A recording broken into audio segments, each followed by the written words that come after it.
Hi everyone, इस video में हम चैप्टर 9 के एग्जांपल्स डिस्कस करने वाले हैं। सबसे पहला एग्जांपल है a tower stands vertically on the ground from a point on the ground which is 15 metre away from the foot of the tower. The angle of elevation of top of tower is found to be 60 degree. Find the height of the tower. सबसे पहले इस सम में हम एक diagram draw करेंगे और उस diagram में टावर है एक जो कि वर्टिकली स्टैंड है ग्राउंड पे। टावर स्ट्रेट स्टैंड है, यानी कि from the point on the ground which is 15 metre away from the foot of the tower. Tower से 15 मीटर दूर ग्राउंड पे एक एंगल ऑफ एलिवेशन बन रहा है टॉप ऑफ द टावर तक, जो कि 60 डिग्री है और हमें टावर की हाइट फाइंड करनी है। तो सबसे पहले टावर ड्रॉ करेंगे। तो ये हम अज्यूम कर लेते हैं कि ये हमारा टावर है। उसके बाद अब ये जो 15 मीटर अवे एक पॉइंट है on the ground, 15 metre away from the foot of the tower एक पॉइंट है ग्राउंड पे। मान लो यहाँ पे कहीं पे ये 15 मीटर दूर है, ये एक पॉइंट है। यहाँ एक लाइन ड्रॉ करेंगे हम जो कि हमें 15 मीटर की दूरी जो है डायग्राम में रिप्रेजेंट कर रही होगी। ये लेंथ हम अज्यूम करेंगे कि 15 मीटर्स है। अब एंगल ऑफ एलिवेशन बन रहा है टॉप ऑफ द टावर तक, जो कि 60 डिग्री है। और ये कहाँ से बन रहा है? पॉइंट ऑन द ग्राउंड से।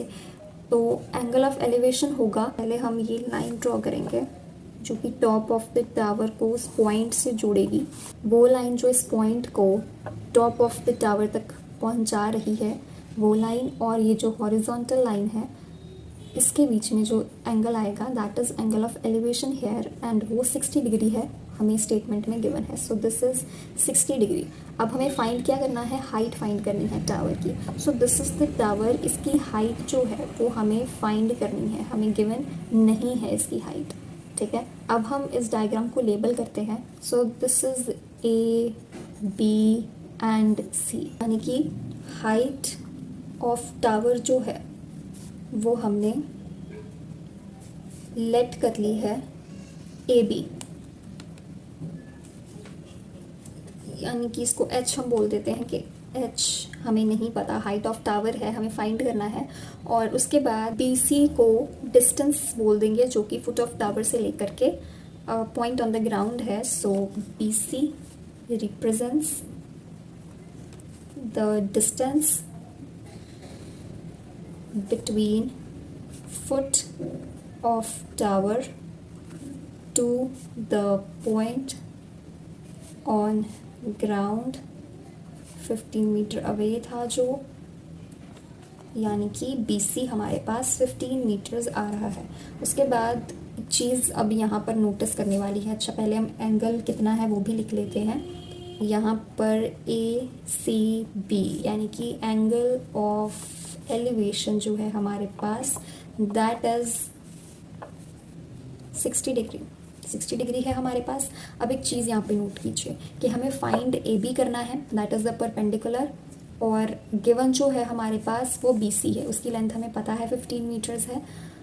यानी कि अब हमारे पास दो साइड्स जो है वो इस क्वेश्चन में पार्टिसिपेट कर रही हैं और एक एंगल जो है वो भी इंक्लूडेड है। तो दो साइड्स हैं, एक एंगल है। अगर तो दो साइड्स गिवन होती, तीसरी फाइंड करनी होती, तो हम क्या लगाते? पाइथागोरस थ्योरम लगाते। उसमें क्या है? H square equals B square plus B square. यहाँ पे कोई भी दो साइड्स अगर हमें पता है तो तीसरी हम फाइंड कर लेंगे कैलकुलेशन से वैल्यूज पुट करके। लेकिन हमारे पास यहाँ पर दो साइड्स हैं जिसमें से एक लेंथ हमें पता है, दूसरी नहीं पता, तो यानी कि पाइथागोरस तो नहीं लग रहा। उसके बाद एक हमें एंगल भी पता है, एक एंगल एक साइड पता है, दूसरी हमें फाइंड करनी है। यानी कि यहाँ पर अगर हम ट्रिग्नोमेट्री का यूज़ करें तो हमें हमारा आंसर मिल सकता है, टेंजेंट और कोटेंजेंट। तो हम टेंजेंट ले लेंगे, कोई भी ले सकते हो आप, कोटेंजेंट भी ले सकते हो, टेंजेंट भी ले सकते हो। यहाँ पर मैं टेंजेंट ले रही हूँ। तो tan of what? C. tan C क्या होगा? Perpendicular over base. और हाँ, यहाँ पर परपेंडिकुलर कौन सा है, बेस कौन सा है, ये कंसेप्ट जो है चैप्टर 8 का है, यहाँ पर भी यूज़ होगा।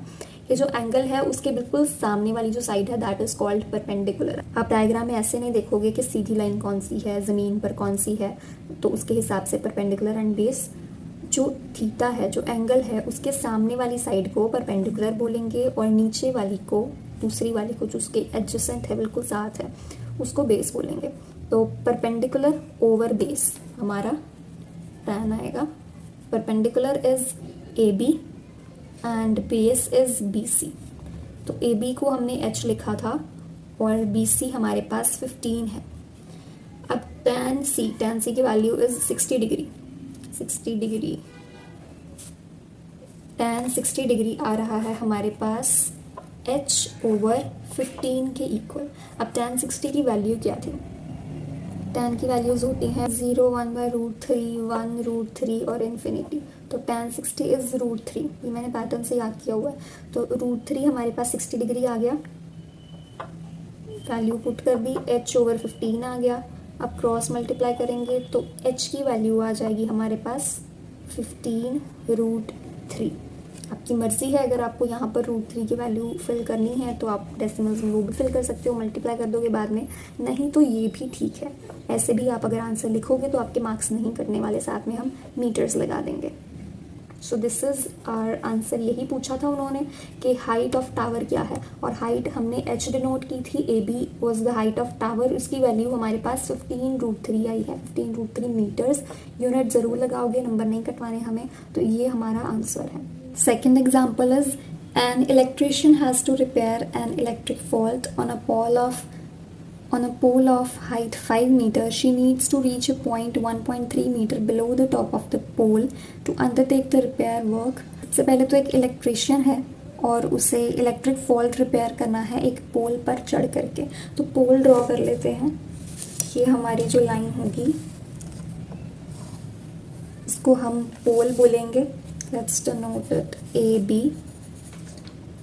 अब ये पोल जो है वो 5 मीटर की हाइट का है। सो दिस इज 5 मीटर्स पूरा ए बी। उसके बाद she needs to reach a point 1.3 metre below the top of the pole to undertake the repair work. अब उसको जो रिपेयर वर्क करना है वो बिल्कुल टॉप पर चढ़ करके नहीं करना है। कहाँ करना है? 1.3 मीटर बिलो द टॉप। तो ये जो टॉप है उसके 1.3 मीटर नीचे जाना है। तो मान लीजिए ये कोई 1.3 मीटर है, यहाँ पर आकर के उसे अपना काम करना है। तो 5 में से अगर 1.3 माइनस करें तो 3.7 बच रहा है। मतलब ये जो सारा डिस्टेंस है ये है 3.7 मीटर्स। उसके बाद what should be the length of the ladder that she should use which when inclined at an angle of 60 degree. अब एक लैडर उसको यूज करनी है। मान लीजिए कोई लैडर है, ये उसको यूज़ करनी है। इसकी हाइट, इसकी लेंथ हमें फाइंड करनी है। लेंथ ऑफ लैडर जो है वो हमें नहीं पता। इसकी जो लेंथ है उसको L मान लेते हैं, वो हमें नहीं पता, वो हमें फाइंड करनी है। और वो जो लैडर है वो 60 डिग्री एंगल पे इंक्लाइंड है टू द हॉरिजॉन्टल। 60 डिग्री एंगल की इंक्लिनेशन है उसकी। और also how far from the foot of the pole should she place the foot of the ladder. तो ये जो पोल है उसके फुट से कितनी दूरी पर लैडर जो है पोजीशन कर दी जानी चाहिए। तो ये जो है डिस्टेंस हमें वो भी फाइंड करना है कि इसकी दूरी कितनी होनी चाहिए फुट ऑफ पोल की और लैडर की। तो इसको भी हम लाइन लगा देंगे। Okay, so this is A B C और ये जो पॉइंट है डी। अब यहाँ पर हमारा राइट एंगल ट्राइंगल कौन सा है? D B C. This is our right angle triangle which is right angled at B. सबसे पहले अब हमारे पास क्या गिवन है, क्या फाइंड करना है वो हम लिखेंगे। तो गिवन है हमारे पास बी डी। सबसे पहले ए बी गिवन था विच वॉज 5 मीटर्स। हमें चाहिए क्या? उसमें से बी डी चाहिए जो कि 3.7 मीटर्स है। उसके बाद जो हमारा एंगल ऑफ एलिवेशन है, एंगल ऑफ एलिवेशन है हमारे पास डी सी डी, वो है 60 डिग्री। और हमें फाइंड क्या करना है? सी डी भी फाइंड करना है और बी सी भी फाइंड करना है। टू फाइंड, ये दो चीज़ें हमें फाइंड करनी है, सी डी और बी सी, ये दोनों फाइंड करने हैं। अगर हम इस डायग्राम में देखें तो ये जो एंगल हमें गिवन है उसके सामने ये परपेंडिकुलर है, नीचे वाला ये बेस है, ये हाइपोटेन्यूज है। तो हाइपोटेन्यूज और बेस हमें दोनों नहीं पता, यानी कि फ़िलहाल हम पाइथागोरस थ्योरम नहीं लगा सकते, हम ट्रिग्नोमेट्रिक रेशियोज लगाएंगे। तो 60 डिग्री काम आने वाला है। अब उसके सामने वाला परपेंडिकुलर और पिछले सम की तरह हम बेस ले लेते हैं, तो परपेंडिकुलर ओवर बेस हमारे पास tan 60 आ जाएगा। लिखते हैं ऐसे, perpendicular over base tan 60 degree आएगा। परपेंडिकुलर क्या था, BD, और बेस BC, ये हमारे पास tan 60 डिग्री यानी √3 आ जाएगा। और BD जो है यहाँ पर 3.7 मीटर्स है, BC हमें फाइंड करना है √3, यानी कि BC इज 3.7 ओवर √3। √3 की वैल्यू इज 1.73।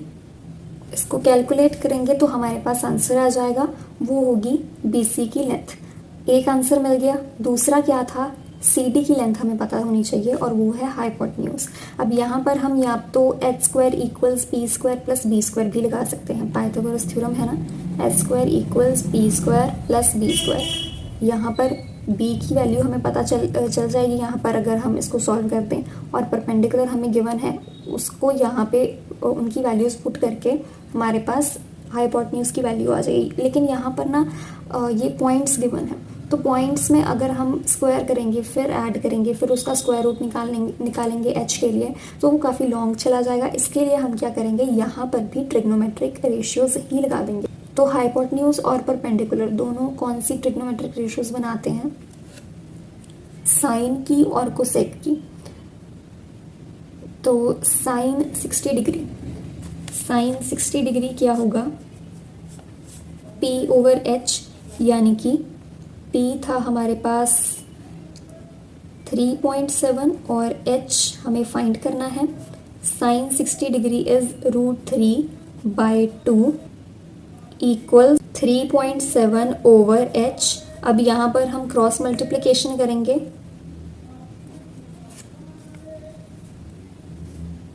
यहाँ पर से हमें h की वैल्यू मिलेगी 3.7 × 2 ओवर √3।